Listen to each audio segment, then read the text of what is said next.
जी, अब हम मीन राशि की स्त्रियों के स्वभाव और मीन राशि के जातकों की आर्थिक स्थिति के बारे में बताना चाहेंगे। जी, मीन राशि की स्त्रियां स्नेहमयी, नीति बनाने में निपुण और गुणवती होती हैं। मीन राशि की स्त्रियां अपने घर परिवार की प्रतिष्ठा को बनाए रखने में विश्वास रखती हैं और अपने घर परिवार की गुप्त बातों को अपने तक ही सीमित रखती हैं। वैसे मीन राशि की स्त्रियां उत्तम शिक्षा प्राप्त करती हैं और कला लेखन में मान सम्मान भी प्राप्त करती हुई दिखती हैं। इन स्त्रियों को सामाजिक संस्थाओं में पूरी रुचि होती है और ये धर्म कर्म करने वाली, दान दक्षिणा देने वाली, अर्थात इन कार्यों में ये आगे रहती हैं। वैसे मीन राशि की स्त्रियां अधिकतर पुत्रवती, गृहस्थ कार्यों को करने में दक्ष और सुंदर स्वभाव की होती हैं। इसी कारण मीन राशि की स्त्रियां अपने परिवार और विदेशों में अर्थात दूर के लोगों के बीच मान प्रतिष्ठा प्राप्त करने वाली और स्वयं धन दौलत प्राप्त करने वाली बुद्धिमान जातक होती हैं। मीन राशि की स्त्रियां अपने जीवन की बारीकियों को बड़े सूक्ष्म तरीके से विश्लेषण करती रहती हैं। दूसरी तरफ मीन राशि की जातकों में अर्थात स्त्रियों में कुछ नकारात्मक गुण भी देखने को मिलते हैं। जैसे इनके अंदर कई बार आलस की भावना बहुत बढ़ जाती है, कई बार शिथिलता भी इनके जीवन में देखी जाती है। कई बार मीन राशि की स्त्रियों में कायरता, पलायनवान करना अर्थात किसी कार्य से दूर भाग जाना, लालच की प्रवृत्ति में बढ़ोतरी होना और गुप्त धोखे में लीन रहना जैसे अवगुण भी देखने को मिलते हैं। मीन राशि की स्त्रियों को वैसे तो मिलनसार होती है, लेकिन कई बार यदि गुरु इनकी कुंडली में नीच का है या गुरु के ऊपर शत्रु ग्रहों की दृष्टि है तो इनके अंदर अकेले रहना, नींद की अधिकता आना, गीत संगीत या भौतिक जीवन में अधिक रुचि लेना और अपनी स्वतंत्रता की चाह रखने की होड़ में जिद करना तक शामिल होता है। वैसे मीन राशि की स्त्रियां कई बार निर्णय को टालती हुई दिखती हैं, अर्थात ये अतीत की यादों में और भविष्य के सपनों में झूलती हुई नजर आती हैं। मीन राशि की स्त्रियों के अधिकतर पतियों के बारे में कहा जाता है कि ये मीन राशि से स्त्रियों से बिल्कुल विपरीत स्वभाव के होते हैं। अर्थात जहाँ मीन राशि वाली संवेदनशील होती है तो इनके पति अधिकतर कठोर स्वभाव के देखने को मिलते हैं। जहाँ मीन राशि वाले धर्म कर्म में रुचि रखते हैं तो इनके पति व्यवहारिक और भौतिक जीवन में अधिक रुचि रखने वाले होते हैं।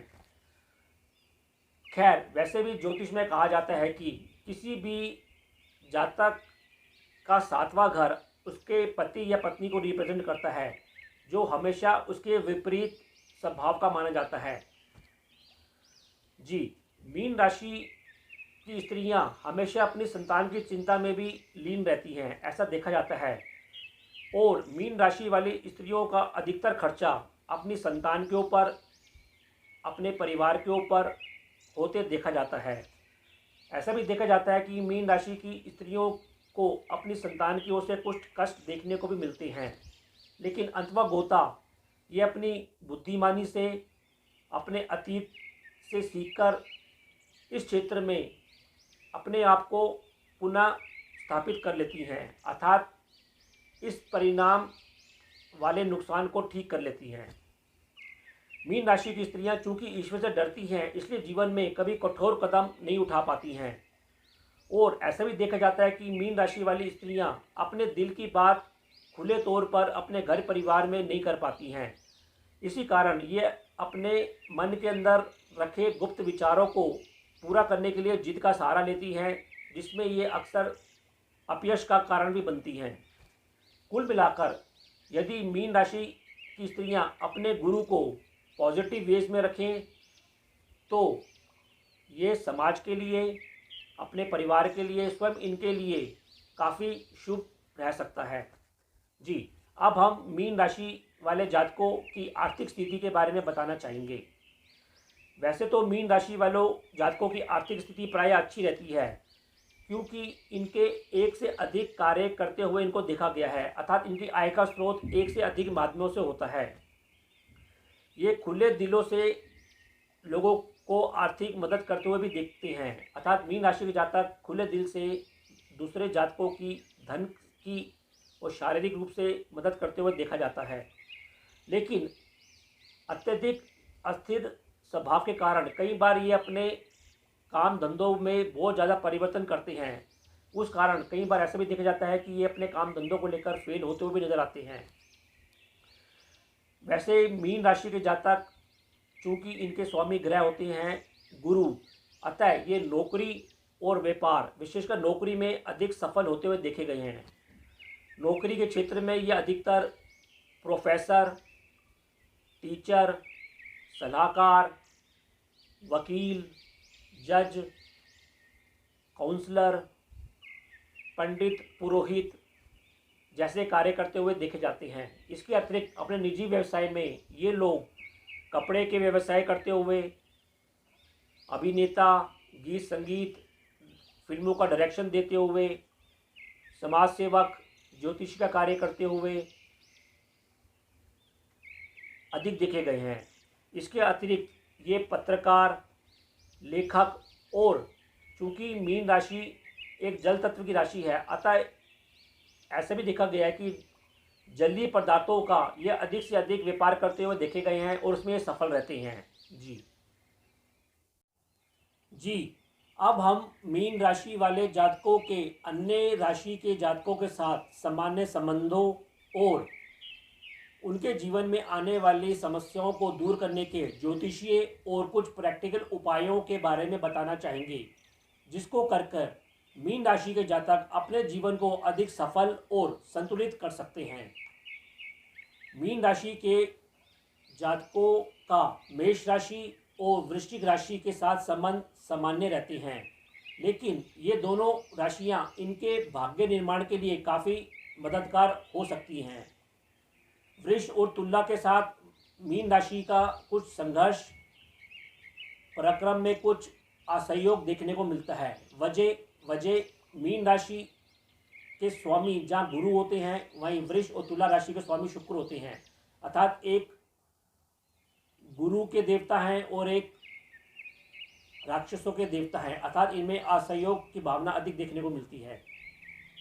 मिथुन और कन्या के साथ इनके रिश्ते सामान्य रहते हैं। कर्क राशि के साथ मीन राशि की परम मित्रता रहती है। वहीं मकर और कुंभ के साथ इनकी लाभ और हानि दोनों समान रूप से चलती रहती है। वैसे संबंधों को लेकर और प्यार के क्षेत्र में चूंकि मीन राशि अधिक भावुक होती है, कामुक होती है, इसी कारण कई बार अन्य जाति के जातक, अन्य राशि के जातक इनको धोखा देते हुए भी या इनको बेवकूफ़ बनाते हुए भी देखे जाते हैं। प्रेम के क्षेत्र में इनको पूरा सहयोग या सच्चा प्यार नहीं मिल पाता है, लेकिन मीन राशि के जातक चाहते हैं कि प्रेम के क्षेत्र में हमको सच्चा प्यार मिले। अब हम मीन राशि वाले जातकों के कुछ उपायों के बारे में बताना चाहेंगे। मीन राशि के जातकों के भाग्य खुलने का प्रथम वर्ष 16वां होता है, अर्थात 16 साल की छोटी उम्र में ही इनके भाग्य का रास्ता खुल जाता है। वैसे मीन राशि के जातकों का भाग्य खुलने में किसी स्त्री का या इनके अपनी माता का योगदान अधिक रहता है। फिर भी जीवन के 28वां साल, 30वां साल, 32वां साल, 34वां साल, 38वां साल, 42वां, 45वां, 48वां, 52वां, 57वां और 60वां वर्ष इनके जीवन में महत्वपूर्ण सकारात्मक परिवर्तन लेकर आता है। मीन राशि के लिए शुभ रत्न होता है पुखराज और शुभ धातु होती है सोना, अतः इनको गुरुवार के दिन सुबह 4:15 रत्ती का पुखराज सीधे हाथ की तर्जनी उंगली में धारण करना चाहिए, जो इनके स्वास्थ्य के लिए और भाग्य के लिए शुभ रहता है। इसके अलावा मीन राशि के जातकों को शिव पूजा, शिवलिंग पर दूध पानी चढ़ाना और चंद्रमा की आराधना करना शुभ होता है, क्योंकि मीन राशि जल तत्व की राशि होती है। इसके अतिरिक्त चूँकि मीन राशि के स्वामी ग्रह गुरु होते हैं, अतः इनको अपने जीवन में एक सच्चे गुरु, मार्गदर्शन देने वाले किसी सत्पुरुष को अपने जीवन में पूरी इज्जत, मान सम्मान देना चाहिए। इसके अलावा इनको मंगलवार के दिन मंगलवार का व्रत रखना चाहिए और हनुमान चालीसा का पढ़ना चाहिए। इसके अतिरिक्त ये सूर्य आराधना और गायत्री मंत्र का भी निरंतर रूप से जाप कर सकते हैं, ताकि चूँकि मीन राशि के स्वामी गुरु होते हैं, अतः उनको धर्म कर्म में अधिक रुचि लेनी चाहिए, ना कि भौतिक क्षेत्र में। अब हम कुछ प्रैक्टिकल उपायों द्वारा मीन राशि के जातकों को आने वाली समस्याओं को दूर करने के उपाय बताएंगे। जैसे कई बार ऐसा देखा जाता है कि मीन राशि के जातक कुछ झूठ बोलते हुए भी नजर आते हैं, अतः उनको असत्य वचन से दूर रहना चाहिए। चूँकि मीन राशि का जातक के स्वामी गुरु होते हैं और गुरु स्वयं ज्ञान के भंडार होते हैं, अतः ऐसा भी देखा जाता है कि मीन राशि के जातकों को अपने अंदर ज्ञान का कुछ घमंड आ जाता है, अतः उसको इन घमंड से दूर रहना चाहिए और लोगों को निस्वार्थ तरीके से उचित सलाह और मार्गदर्शन देना चाहिए। इसके अलावा मीन राशि के जातकों को पीपल पर या तुलसी पर अधिक से अधिक इन पौधों को सींचना चाहिए। इसके अतिरिक्त मीन राशि के जातकों को अपना आचरण शुद्ध रखना चाहिए।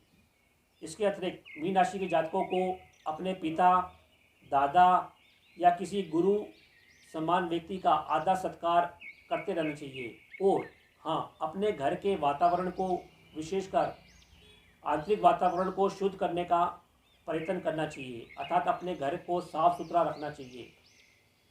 जी, उम्मीद करता हूँ कि आज का कार्यक्रम, आज का वीडियो जो मीन राशि से संबंधित था, आपको अच्छा लगा होगा। यदि आपको अच्छा लगता है तो इससे कुछ सीखकर और इस पर अमल कर कर अपने जीवन को आप सुखी सफल बनाएं, ऐसी मैं आपसे कामना करता हूं। और आप जाते जाते मैं अपनी वाणी को विराम दूंगा और आपसे आज्ञा लेना चाहूँगा। धन्यवाद। ओम।